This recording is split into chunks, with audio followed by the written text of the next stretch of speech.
Olá a todos, sejam bem-vindos e bem-vindas a mais um vídeo do Célio Teixeira às 10 mais do dia. Hoje é quarta-feira, 30 de setembro, o mês está acabando, mas já vamos trazer a partir de agora as principais informações e os detalhes. Daqui a pouquinho nós vamos trazer, mas antes vamos dar uma dica legal do que vai acontecer nesse vídeo de hoje. São os destaques da edição de hoje. Polícia Federal investiga postos e distribuidoras de combustível em operação contra lavagem de dinheiro de facção criminosa. Inclusive tem gente aí daquele famoso assalto do Banco Central de Fortaleza que pode estar envolvido. Reabertura de escolas amplia risco de Covid-19 para 340 mil idosos, isso lá em São Paulo. Câmara do Rio marca para esta quarta-feira, hoje portanto, a instalação das CPIs dos guardiões do Crivella e também do QG da Propina. O Rio de Janeiro me parece que não vai se salvar dessa situação tão cedo. Pesquisadores do Ceará solicitam patente para o uso de vacina veterinária contra a Covid-19 para ser aplicada em humanos. Nós vamos já entender essa história e vamos conferir ainda. Eleitor poderá justificar falta pelo celular. Olha a modernidade chegando. Governador descarta possibilidade de lockdown em Manaus após aumento de casos da Covid-19. Desemprego no Brasil bate recorde e atinge aí cerca de 13 milhões e 100 mil pessoas aptas a trabalhar. 4 homens morrem após tiroteio na Praia do Futuro, aqui no Ceará. Policiais militares, alvos de operação, enterravam armas ilícitas dentro de quartel em Cascavel. Olha que exemplo ao contrário. E por último, nós vamos encerrar com uma notícia local. Acidente na CE 363, CE que liga o município de Mombaçal, Atauá, deixa vítima fatal.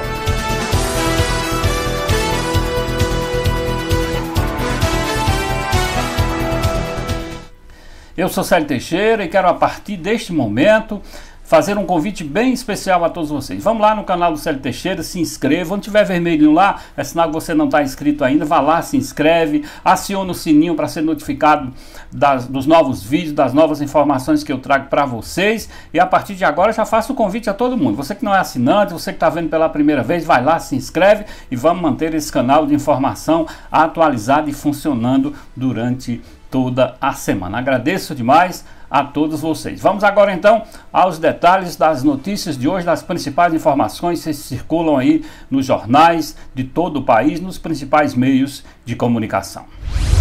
A Polícia Federal em São Paulo deflagrou nesta quarta-feira, já hoje portanto, uma operação para desarticular um esquema de lavagem de dinheiro do tráfico de drogas, feito por meio de postos de gasolina e uma distribuidora de combustível, que movimentou, gente, sabe quanto? Cerca de 30 bilhões de reais. Ao todo, 13 pessoas foram presas. Segundo a investigação, o principal alvo era a prisão de um homem conhecido como Alemão, cuja família é dona de cerca de 50 postos. As investigações também apontam o envolvimento dele com a morte de Rogério Jeremias de Simeone, o conhecido como GG do Mangue, que foi um dos chefes do PCC, facção que atua dentro e fora dos presídios do país. Olha que esse aí é o rapaz envolvido naquele famoso assalto do Banco Central de Fortaleza. Parece que foi para a cadeia, mas continuou no mundo, ou continua no mundo do crime.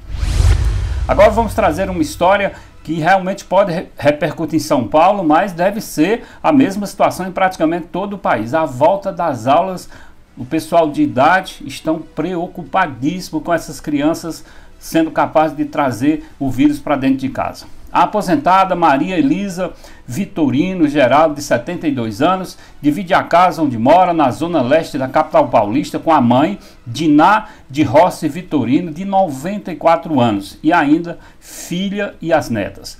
Ela é uma das cerca de 340 mil pessoas, ou 340 mil idosos da cidade de São Paulo, que coabitam com crianças e adolescentes em idade escolar.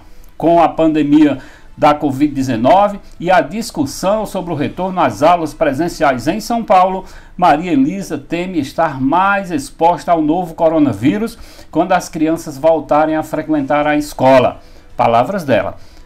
Tememos muito retorno às aulas. Tenho diabetes e minha mãe tem efizema pulmonar. Aqui em casa temos 2 crianças em fase escolar. Tem a Francesca, de 14 anos, e a Antonella, de 12.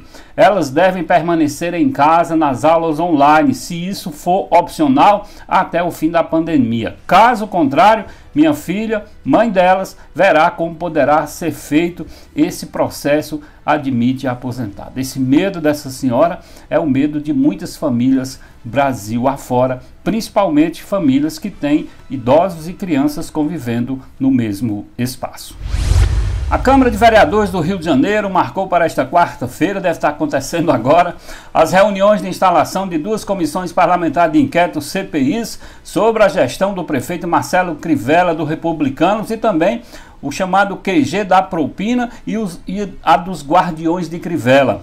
A comissão vai analisar denúncias da operação do Ministério Público do Rio de Janeiro e também da Polícia Civil, que no último dia 10 cumpriu 22 mandados de apreensão, um deles contra Crivella, que teve o celular apreendido. As investigações iniciadas no ano passado partiram da colaboração premiada do doleiro Sérgio Mizrahi, preso na Operação Câmbio Desligo. O Rio de Janeiro, como eu tenho dito já, isso não é a primeira vez, é uma verdadeira escola da corrupção instalada lá no Rio de Janeiro e que só espero que boa parte dos políticos passem longe de lá, porque a tendência é a grande maioria já caminharem ou pelo menos já remarem no mesmo barco.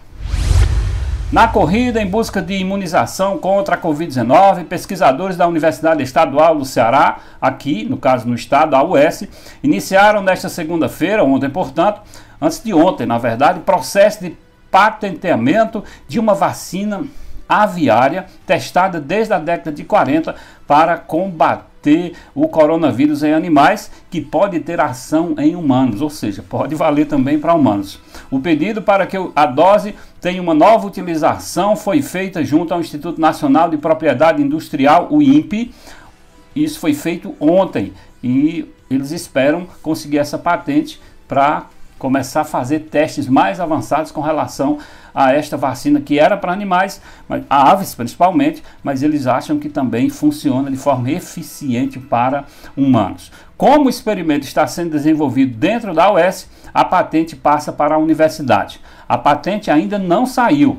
Qualquer pessoa que vier usar essa mesma ideia agora, ela está subjugada à minha, porque eu fui o primeiro no mundo a fazer isso, esclarece o idealizador do estudo, Ney Carvalho, que é médico veterinário e doutorando em biotecnologia. Ele acredita que essa vacina tem efeitos positivos, mesmo para aves, mas ele acha que tem efeitos positivos aí contra a Covid-19. Vamos torcer que ele esteja certo.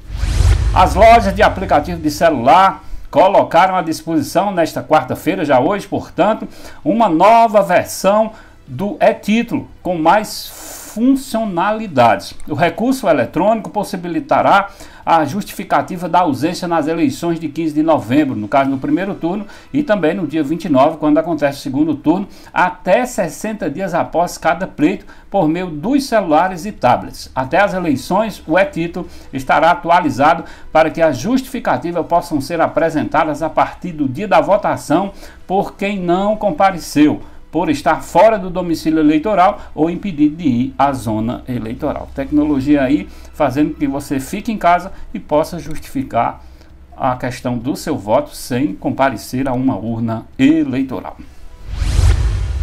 O governador do Amazonas, Wilson Lima, descartou em vídeo divulgado nas redes sociais nesta terça-feira, ontem, portanto, a possibilidade de um lockdown, que é o bloqueio total de circulação de pessoas em Manaus em razão da pandemia do novo coronavírus. Segundo o governador, a pandemia ainda preocupa, mas o cenário atual não se compara ao quadro de meses de abril e maio, quando o estado viveu o pico da doença. Palavras do governador. Nem passa pela minha cabeça a possibilidade de lockdown, de fechar tudo aqui no estado. Nós conseguimos avançar muito, segundo ele, avançar muito em toda essa situação e não há um descontrole ainda em Manaus, segundo o governador, apesar de um aumento significativo de casos e também de óbitos nas últimas semanas. A reabertura do comércio e serviço em meio à pandemia intensificou o aumento do desemprego no Brasil, que bateu o recorde, quase 14 milhões de desempregados no trimestre encerrado em julho. É a maior marca da série histórica da PNAD, aí, que é a Pesquisa Nacional por Amostra de Domicílios Contínua, que calcula a desocupação oficial do país, que teve início ainda no ano de 2012. É a maior desde o começo. Isso representa cerca de 13 milhões e 100 milhões de pessoas na fila do emprego, segundo dados do Instituto Brasileiro de Geografia e Estatística, o IBGE. Isso no trimestre anterior, terminado em abril, o desemprego no Brasil havia fechado em 12,6%. Em janeiro, a taxa estava em 11,2%. Se vocês analisarem, vem aumentando sucessivamente e fechou o mês de julho com quase 14 milhões de brasileiros à procura de emprego. 4 homens morreram após um tiroteio na noite desta terça-feira, ontem, portanto, na região da Praia do Futuro, em Fortaleza. Segundo a polícia, a troca de tiros começou durante uma tentativa de fuga após um veículo suspeito ser abordado por policiais na Avenida Dioguinho. Os 4 homens baleados foram socorridos para uma unidade de pronto atendimento, uma UPA, lá da Praia do Futuro. Porém, não resistiram aos ferimentos. Durante a ação, um 5º homem conseguiu sair do veículo e se evadiu do local, mas foi preso logo em seguida.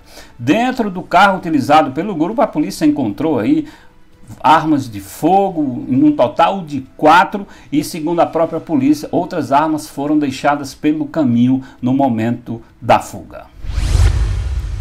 O quartel da Polícia Militar do Ceará, localizado em Cascavel, na região metropolitana de Fortaleza, era utilizado por policiais militares para enterrar armas de fogo de origem ilícita, conforme apurou a reportagem da imprensa cearense. Os PMs que integravam uma organização criminosa também comercializavam drogas com outros criminosos. Olha que exemplo ao contrário.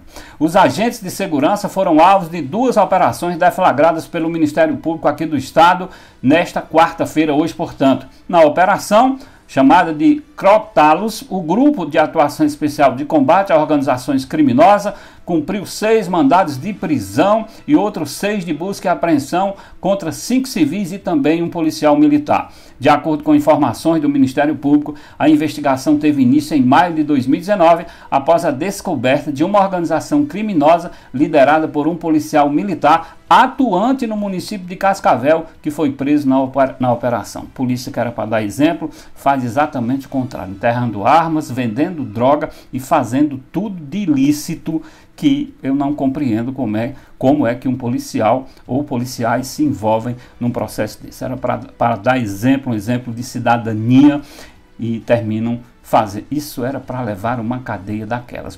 Mas muitos anos na cadeia, se comprovar realmente que estão envolvidos. Gente, agora a última notícia, uma informação local. Um acidente da CE 363 em Mombaça, no final da tarde de ontem, deixou vítima fatal. O acidente ocorreu por volta de 15h30, já no período da tarde desta terça-feira, na CE 363, próximo ao bairro Boa Esperança, na saída de Mombaça para Tauá. Segundo populares, a jovem que guiava uma moto bis tentou desviar de urubus que estavam na via, perdeu o controle da moto e as duas caíram numa ribanceira. A primeira vítima fatal foi identificada como sendo Valéria Chaves, gente de apenas 17 anos, moradora do distrito de Carnaúba, que veio a óbito ainda no local do acidente. A segunda jovem foi identificada como sendo Ana Paula, 28 anos, com residência na comunidade do sítio Agreste, também ali próximo a Carnaúba, na zona rural do município de Mombaça. Lamentavelmente, terminaram perdendo o controle dessa moto que trafegavam, caíram na pista numa ribanceira e essa garota, 17 anos, terminou vindo a óbito. De acordo com informações de populares que estiveram no local, as vítimas foram arremessadas para local de difícil acesso. Embora tenha sido retirado com uma certa urgência e atendimento do SAMU local, mas lamentavelmente essa garota de 17 anos, começo de vida ainda, era estudante, me parece, estudava numa escola pública em Mombaça, nesse período de pandemia estava em casa, veio à cidade com a companheira e terminaram se acidentando, lamentavelmente. Gente, Agradecer demais a todos vocês que participam todos os dias desses vídeos. Chamem os amigos para participarem, para se inscreverem no canal. E amanhã nós estaremos de volta aqui trazendo mais informações. Agradeço a todos vocês.